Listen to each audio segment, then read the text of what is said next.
Guys, so I've had a few of you ask me to do an update video on the spellweiver comp that I posted on Tuesday, and obviously with the new TFT set releasing and it's been out for a couple of days now, there's been a few meta shifts and things like that, and I've found a better way to play this comp and it's my default comp now. I'm going to show some stats on screen. I've been climbing with this comp, and however I do have two other comps that I consistently play and a fourth comp that sometimes I have played. I think other people believe it's strong. I don't really prefer to go towards it, but I definitely think it can work, and I think it might suit other people's playstyle. But first of all, let's dive into the spellweiver comp. So I do have a video about this on my channel. However, some of it is wrong at this point, although I would say the overall comp sort of holds up and the ideas of it hold up. You want Seraphine to most of the time be your headliner, and you can potentially, if you see Ari, you can potentially go into that if you don't have a Seraphine 3-star. Something that's changed from the last video is you no longer want a Mumu as your main tank, I believe, and you don't play around Emo. Play around Echo as your main tank, mainly because Echo I think is very strong and he's an excellent main tank because he CCs, heals a lot, or shields a lot, should I say, sorry, and he's just an overall great tank in my opinion, and he suits this comp better because you're no longer going for 7 spellweiver. In most cases you're trying to split between spellweiver and KDA. This means that playing a +1 KDA unit works really well, and playing a +1 spellweiver unit also works very well. You can still go 7 spellweiver, but if you do, I believe you should still try and put in 3 KDA. I think the thing that I was wrong about in the video is KDA is very important. It makes your team a lot more tanky and the units are pretty good. And now obviously you've probably all seen the hype and rage around Superfan. Superfan does work well in this comp, you know, a bunch of extra tank unit. Kennen gives true damage to Echo, so he's getting his bling bonus, I believe it's called.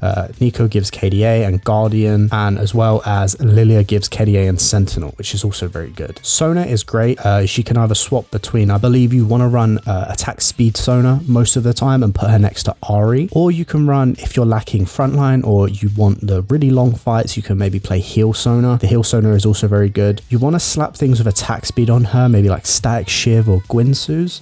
Multiple Gwinsu's on her make her very strong in my opinion from what I've played. She's like, you know, she's giving everyone bonuses so fast, and also she hits her ability, which, you know, either shields or gives a team-wide AoE bonus. It's really, really good. If you want more context on this comp and why it works and why I think people aren't playing Seraphine as much, you could go to my channel. I talk about it a bit more. Just note that some of the things in the video are wrong. Just a side note, if you don't have Sona, you want to run probably Annie or even Gragas, and potentially you don't want to run Kennen at that time. Let's say you have an Alawi, or you want to run a different bruiser of that sort. Most comps in this set are very flexible and can be played a multitude of ways depending on what you hit. Superfan with Seraphine works decently. Another thing that I got wrong in the video is Seraphine does not need 2 mana items most of the time. You can put Dual Gauntlet on her and a mana item, and then another damage item, whether that's from Superfan giving her a death cap or just a raw AP item really. You can build a death cap, or you can build Archangels is really good on her, things like this. You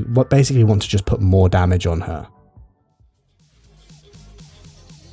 Okay, so moving on to the next comp, you will probably see that there are, you know, alarming signs with this. There's only 3 units on the board, right? Well, these are the units that you're going to want to play around in this comp because it is exceptionally flexible. You want to run 2 executioners in Karthus and Vex. These are your carry units essentially, and Mordekaiser is going to be your main tank frontline. Now, obviously, depending on what you get as a headliner, you can either run any of these 3 in my opinion. However, most of the time you're going to want to run Mordekaiser as your headliner or Vex, mainly because if you get Vex you could maybe flex into 4 Executioner, or you can get her emo trait off, and with Mordekaiser you can either get Sentinel, which is going to buff your entire team up, or you can get a +1 pentakill, which means you won't have to go into pentakill. Obviously going further into pentakill is not a bad thing if you're hitting that, you know, the bonus damage on Karthus is going to be very nice, but you would prefer to run other things in my opinion with this comp. So this is a comp that I have sort of built around these 3 units. So for example, this is going to be exceptionally flexible. You're only really overextending on Executioner, and I mean Akali with Executioner is very important. You want her to deal damage, right? But let's just see. This is a level 7 board, and we have KDA in, we have Pentakill in, we have Executioner in, Sentinel in, as well as Superfan. This is a very strong board in my opinion. However, it's not the only board you can build around these units, and also obviously for Akali Akali and Karthus, you're going to want to run substitute units during that time. Obviously, the positioning on this board is also not going to be exact. Like, you're going to want to flex around positioning a lot with KDA. But overall, this is just one board I've built out of these 3 units. They are very flexible, and depending on what you hit with your headliner, you can flex a lot of different things with this. I'm going to research this comp a bit more and then make a video on it probably. So comment down below if you'd like a video around this comp and maybe some variations of it around these 3 units, because I think it is very strong. We're not going to linger too much on this comp. I'm just going to show you some items. On the bottom here, we have damage items you can run with this comp, and obviously you're going to switch them out depending on who you have in.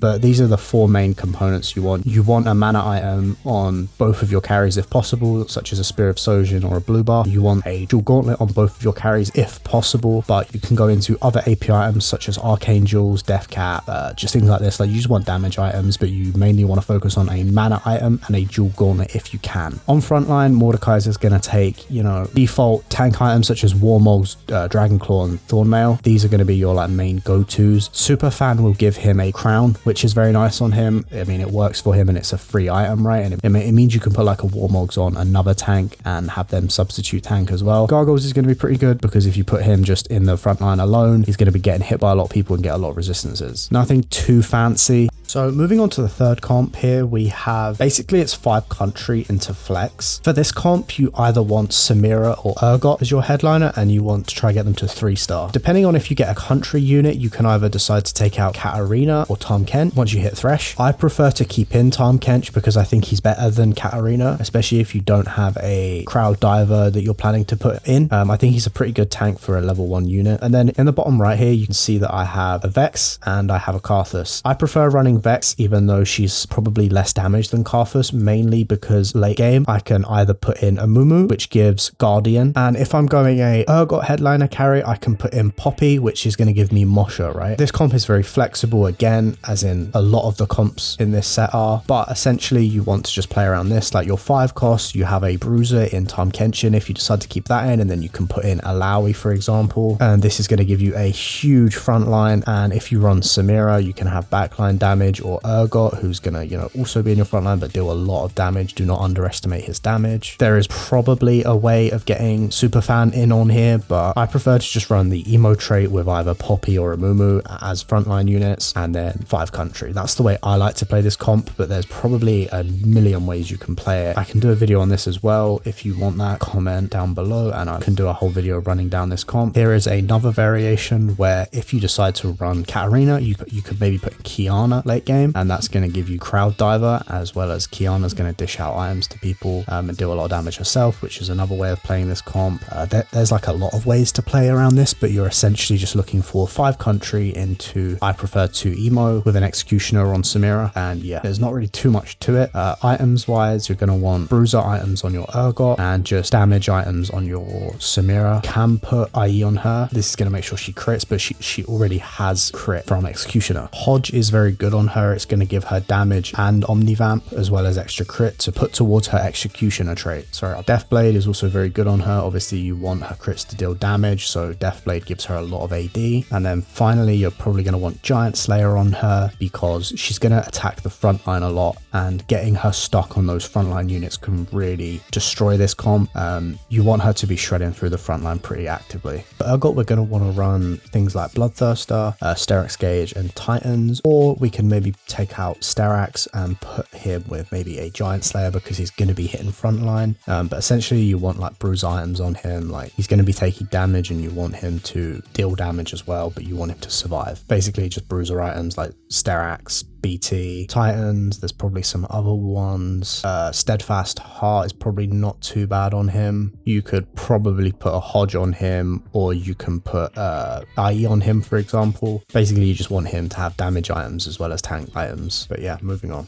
So moving on to the 4th comp now. The 4th comp is going to be Punk Reroll. Although I don't really like this, I've heard that it's a pretty decent comp if you get a decent opener for it. I'd run 4 Punk to, like, basically you want to get them all 3-star, but you're playing mainly around Twitch as your backline carry. Jinx is just not strong enough in my opinion. Pantheon is your main tank, so you want to run the Guardian trait. As well as this, it allows you to add in Vex and a Mumu for not only emo, but for Executioner on Twitch, as he's going to be your main backline damage. The rest of the these units are pretty just good units. Like Thresh is a good Guardian unit and Nico is another decent Guardian unit. Basically you want to 3-star Jinx and Vi, but you want to not play around them as much. Vi can be your secondary carry, but normally I prefer to put items on either Thresh or Amumu if I have them. As well as this, if you get items, you can put them on Jinx if they're AD items. If there's the potential to turn make AP items, I'd prefer to itemize Vex because I think she just does a lot more than Jinx does. With this, you're gonna just want to roll early. Obviously, you want to 3-star the punk units, and you're gonna get gold from rerolling. So this is a decent comp in my opinion early. I don't really play this that much. I should probably play it more. I think it's strong if you get a good opener for it. These are the comps that I'm using to climb with in set 10. I'm not grinding as hard as I probably should be at the moment, but I am doing like 13-hour streams over at Twitch. I obviously haven't made TFT videos before, so I assume the longer I make them, the better they'll get. So I appreciate any feedback in the comments. If you want more of these videos, comment below, like and subscribe if you like my content. I appreciate it a lot. But yeah, that's going to wrap up this video. I'm streaming quite a lot. I will especially be streaming a lot more through December. I will be going for like a really high rank in TFT, so I'll be streaming a lot. Comment down below any comps that you've had success with or you want me to look at as well. Appreciate all the TFT knowledge stuff as well. If there's anything wrong with this video, down in the comments. But yeah, peace. Thanks for watching.